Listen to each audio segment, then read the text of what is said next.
What if the most cynical, disciplined, and powerful Jedi Master had taken the Chosen One under his wing? We all know the standard timeline.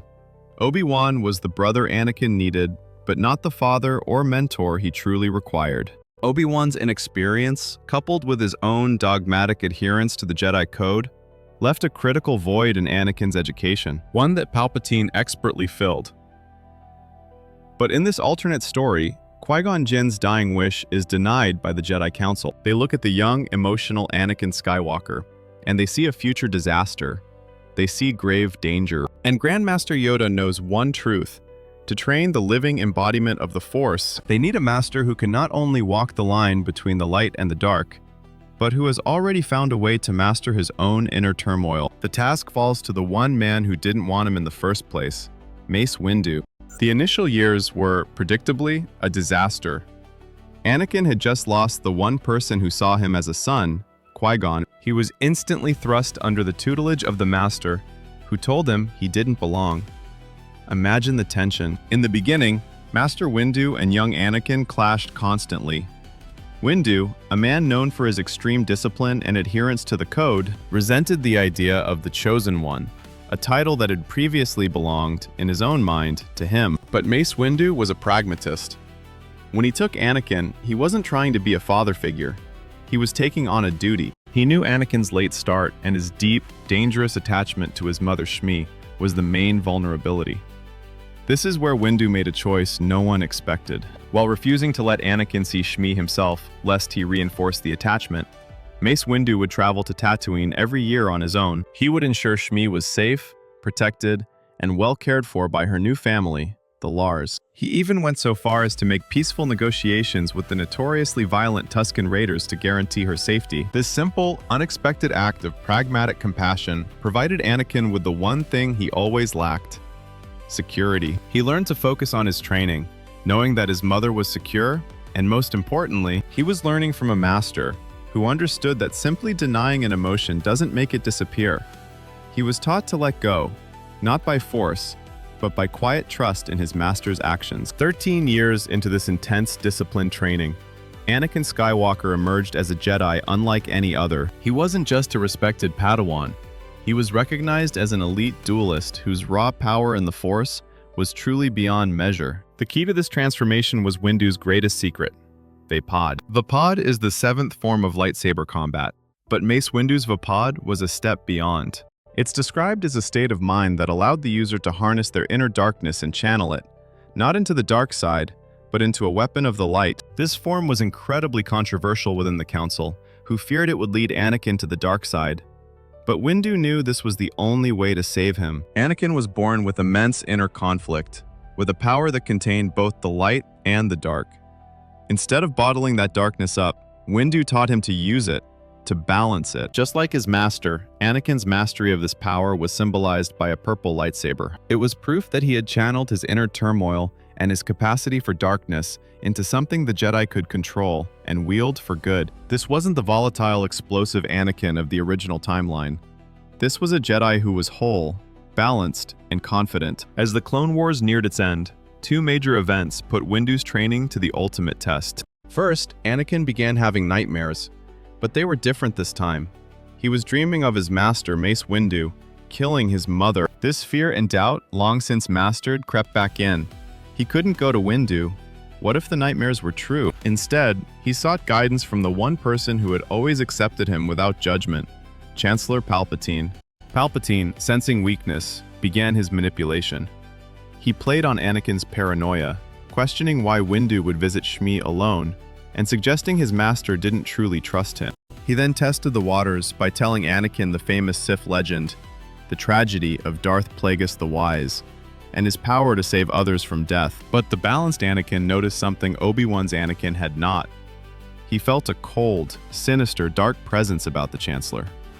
He quickly realized he was being manipulated. This leads to the second major event. Anakin confronted Palpatine, who, overconfident, revealed himself as the Sith Lord, desperate to secure Anakin as his apprentice. But the manipulation failed. Mace Windu's teachings had fortified Anakin's mind against treachery. For him, the only path now was to stop the Sith Lord. Putting his nightmares aside for the moment, Anakin went straight to Mace Windu, revealing the truth. Palpatine was the Sith Lord. Anakin and Windu immediately set out for Palpatine's office. Mace knew his apprentice was powerful enough, declaring, "I've trained you well enough to know that we can take these matters into our own hands together." Palpatine, realizing he was exposed, tried one final desperate mind game. He revealed the nightmares, taunting Windu. "Oh, you didn't tell your master about your nightmares, and how you couldn't even trust him enough to go to him?" He tried to sow doubt. "Arrest me, and Skywalker will never be able to save his precious mother." But Anakin didn't break. "Master, ignore him. It's just like you said. You can't trust anything that a Sith Lord says." The two Jedi ignited their purple lightsabers and clashed with Palpatine. Palpatine quickly disabled Windu with Force Lightning, leaving Anakin alone to face the Sith Lord. In the one-on-one duel, the true power of Windu's training was unleashed. Anakin used Vaapad to his immense advantage, channeling Palpatine's own aggressive dark side energy and strength into his light side attacks. Palpatine was shocked. He was no match for Anakin's sheer strength and skill. Anakin disarmed Palpatine and had him on the ground, ready for the arrest or the kill. But Palpatine played the final card. "If you kill me, your mother dies. You know it, don't you?" For a moment, Anakin hesitated, thoughts of his mother resurfacing. But before he could truly waver, Palpatine unleashed a barrage of Force Lightning. Anakin struggled to block it, the energy scarring Palpatine's face, but he was overwhelmed. Then, Mace Windu, struggling on the floor, did the impossible. He threw his lightsaber to Anakin. Now dual-wielding two purple blades, Anakin had the strength to block and channel the lightning. With a final swift move, he closed the distance and overwhelmed the Chancellor, stabbing Palpatine through the chest with both blades. Chancellor Palpatine was dead. Balance was restored to the galaxy. With Palpatine dead and Grievous already defeated, the Clone Wars came to an immediate, sudden end. 2 days later, Anakin's nightmares were gone, confirming they were merely a manipulation of the dark side. At the subsequent council meeting, Mace Windu, known for his pride, did something truly remarkable. He stepped aside, telling the council that, if not for Anakin's heroic actions, he wouldn't be alive. He gave his apprentice all the credit. Yoda, impressed by both Anakin's heroism and Windu's humility, spoke to the young Jedi. "Young Skywalker, right? Qui-Gon was about you. Brought balance to the Force, you did. The prophecy you fulfilled." Anakin Skywalker was granted the rank of Master and offered a seat on the Jedi Council. But the story doesn't end there. After the meeting, Windu revealed his final and perhaps most important mission. "This isn't like any other mission, and you're actually coming with me this time to see your mother." Anakin, now a master, had proven he had mastered his emotions and his attachment to Shmi, using it for good instead of letting it lead him to the dark side. Windu had brought balance to the Force, not by being the chosen one, but by training him. The two masters set off for Tatooine, reuniting Shmi and Anakin, their fears and worries finally put to rest. This is a powerful, balanced ending.